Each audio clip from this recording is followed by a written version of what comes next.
प्रिय विद्यार्थियों, हिंदी की ऑनलाइन क्लास में आपका स्वागत है। आज शिक्षक दिवस है।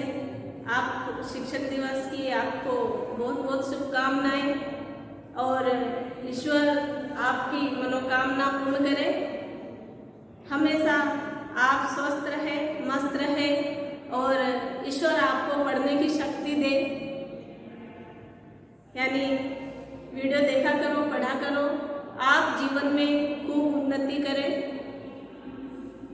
और इन्हीं शुभकामनाओं के साथ हम पढ़ते हैं। आज हम भक्ति आंदोलन और तुलसीदास पढ़ेंगे। यह जो आलोचनात्मक निबंध है, इसके लेखक है रामविलास शर्मा। प्रकरण है हमारा भक्ति आंदोलन और तुलसीदास। इसके लेखक है रामविलास शर्मा। इनका जन्म 10 अक्टूबर 1912 को उत्तर प्रदेश के उन्नाव जिले में स्थित उचगांव में हुआ था। एक गांव का नाम है उचगांव। और इनका निधन 30 मई 2000 को हुआ। ये प्रगतिवादी लेखक भी है और छायावादी लेखक भी है और प्रगतिवादी लेखक भी है। इनकी जो रचनाएं हैं, हिंदी जाति का साहित्य, भारतीय संस्कृति और हिंदी प्रदेश, निराला की साहित्य साधना, साहित्य और संस्कृति, ये इनकी रचनाएं हैं।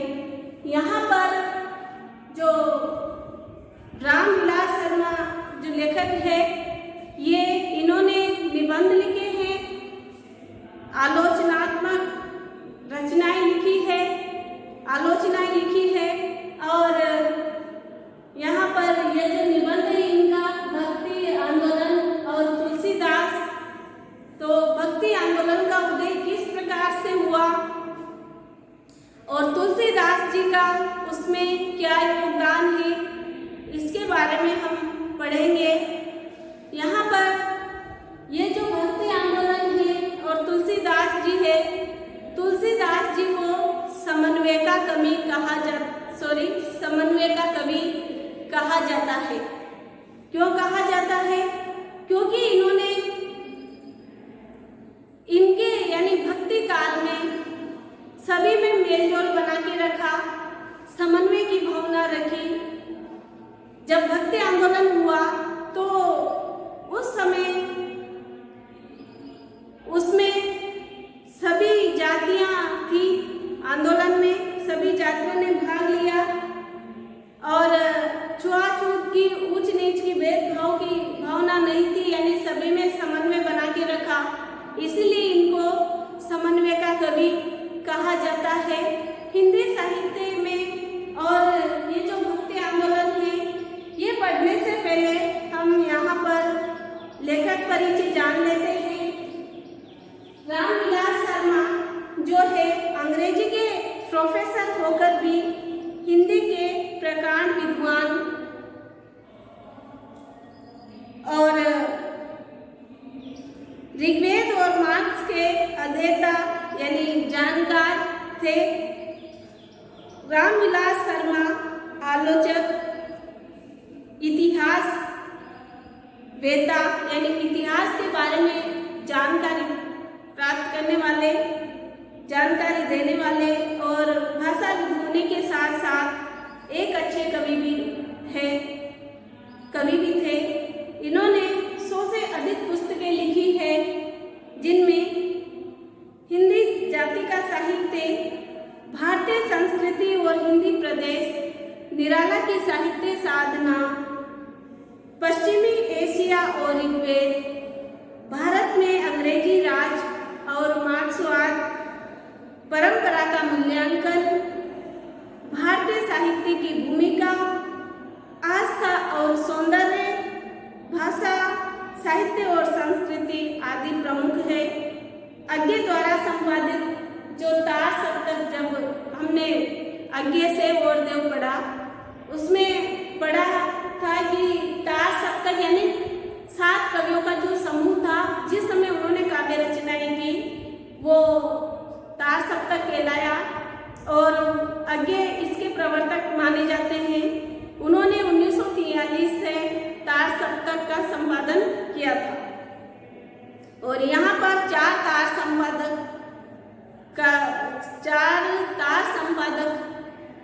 का संपादन उन्होंने किया। यह एक कवि के रूप में आपकी रचनाएं बहुचर्चित हुई। पाठ परिचय हम देख लेते हैं कि पाठ में क्या है। प्रकरण है हमारा भक्ति आंदोलन और तुलसीदास। भक्ति आंदोलन भारतीय सांस्कृतिक इतिहास की एक अनोखी घटना है। भारतीय आंदोलन भारत में जो भक्ति आंदोलन हुए वो भारतीय सांस्कृतिक इतिहास की एक अनोखी घटना है जो वैश्विक इतिहास में दुर्लभ है, मुश्किल है। यह भक्ति आंदोलन ही था जिसने भारतीयों को भावात्मक और राष्ट्रीय एकता के सूत्र में बांधा।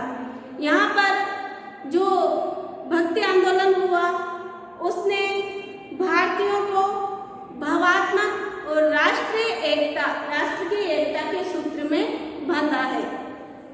ये सांस्कृतिक इतिहास से संबंधित है। रामविलास शर्मा की दृष्टि में तुलसीदास भारत के श्रेष्ठ भक्त कवि है। तुलसीदास जो है भारत के श्रेष्ठ कवि है।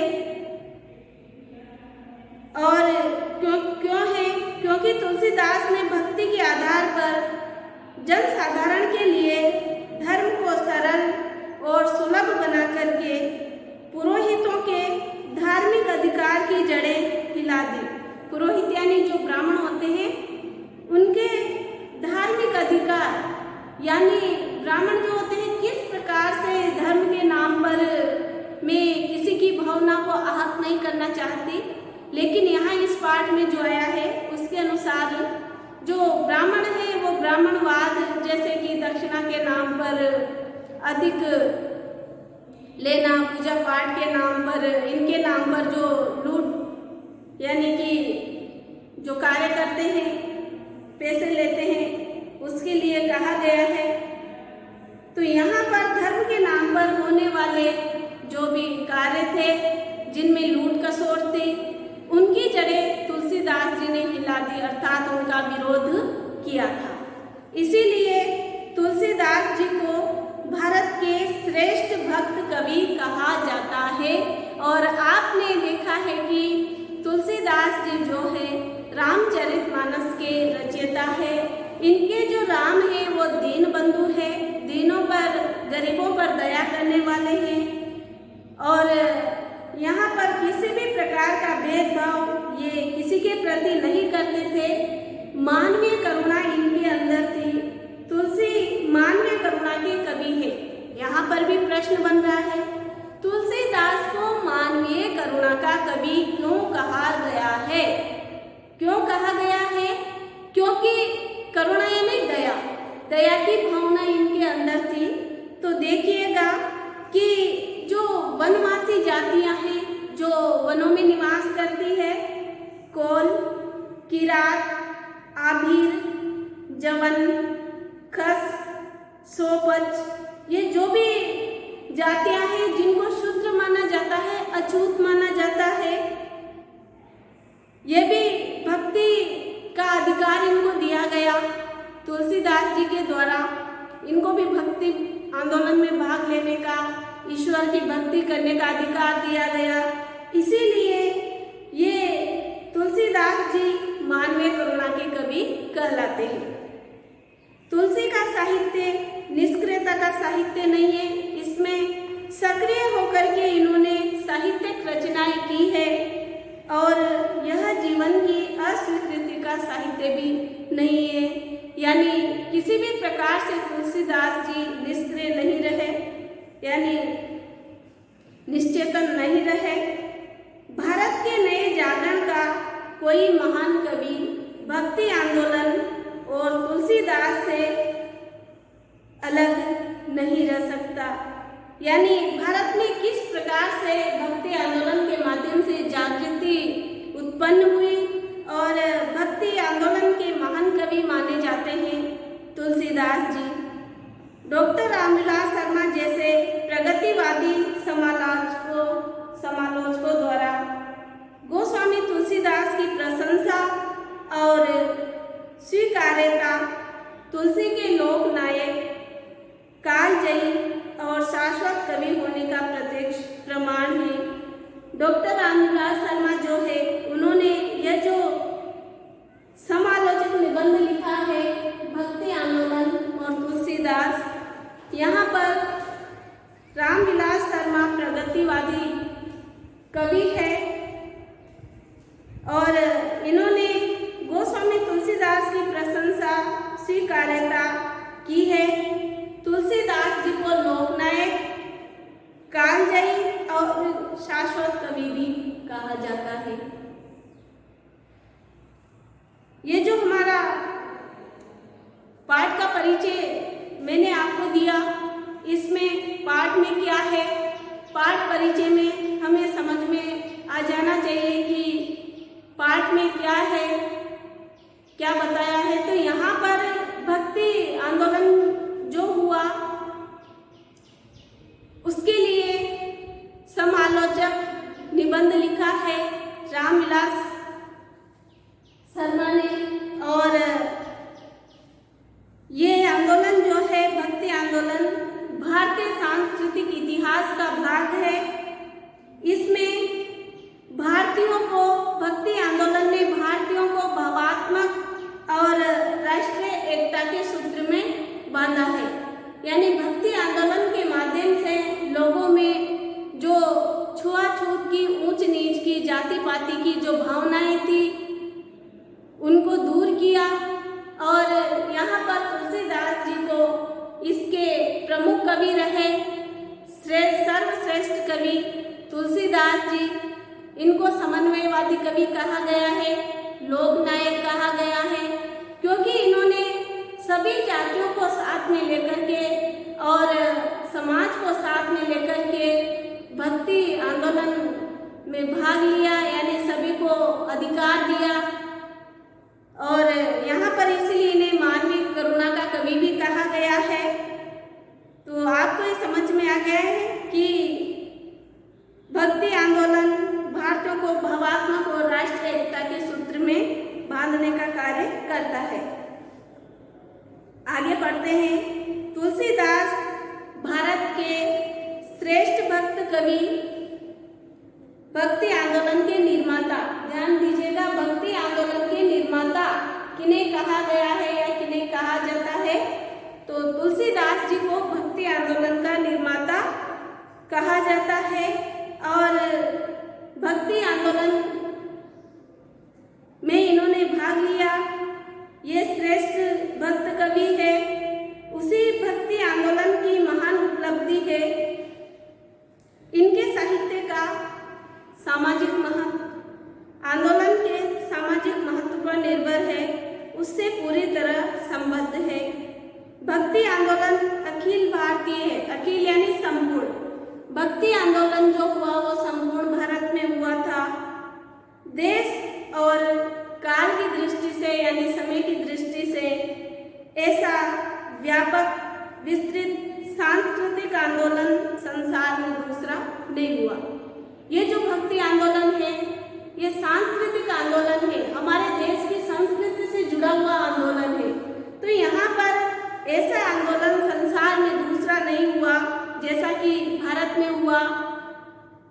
भावात्मक एकता और राष्ट्रीय एकता के सूत्र में जिसने लोगों को बांध करके रखा, एकता स्थापित की, ईसा की दूसरी शताब्दी में ही आंध्र प्रदेश में कृष्णोपासना यानी कृष्ण की उपासना के लिए चिन्ह पाए गए हैं। गुप्त सम्राटों के युग में विष्णु नारायण वासुदेव की उपासना ने संपूर्ण भारतीय रूप ले लिया था।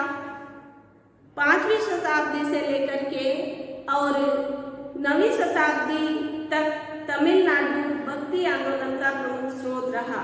ध्यान दीजिएगा, यानी भक्ति आंदोलन भारत में तमिलनाडु से शुरू हुआ। कब? 5वीं शताब्दी से लेकर के और 9वीं शताब्दी तक आलवार संतों की कीर्ति सारे भारत में फैल गई। दक्षिण के जो आलवार संत थे तमिलनाडु के, उनके प्रसिद्धि, उनका यश सारे भारत में फैल गया।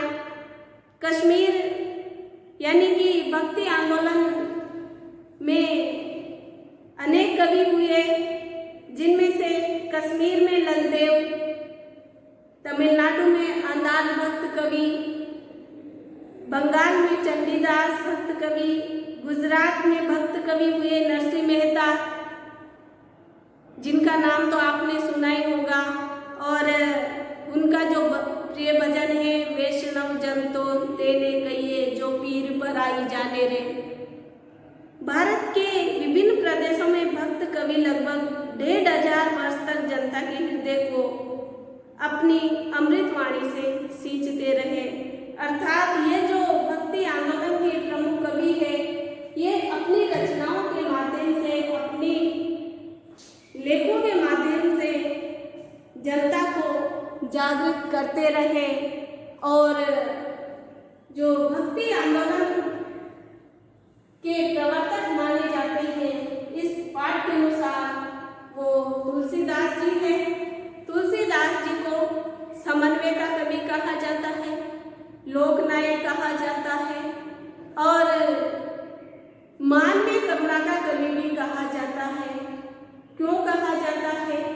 क्योंकि उस समय देश में ऐसी विरोधी भावनाएं लोगों में नहीं होती थी कि एक दूसरे के प्रति भेदभाव रखे। तो तुलसीदास जी ने जब भक्ति आंदोलन की शुरुआत की, जब भक्ति आंदोलन प्रारंभ हुआ था, तो उस समय समन्वय बना करके रखा। अर्थात सभी जातियां और सभी लोगों को इस भक्ति आंदोलन में भाग लेने का अधिकार दिया और समाज में, देश में जागृति उत्पन्न की। तो इस प्रकार से ये जो भक्ति आंदोलन है, ये सफल रहा। और तुलसीदास जी का क्या योगदान रहा? यहाँ पर भक्ति आंदोलन के माध्यम से लोगों में भावात्मक और राष्ट्रीय एकता उत्पन्न हुई। लोग एक दूसरे को जानने समझने लगे। इस प्रकार से भक्ति का प्रचार प्रसार हुआ और किस प्रकार से आंदोलन चला, इसके बारे में आगे की जानकारी हम कल प्राप्त करेंगे। धन्यवाद।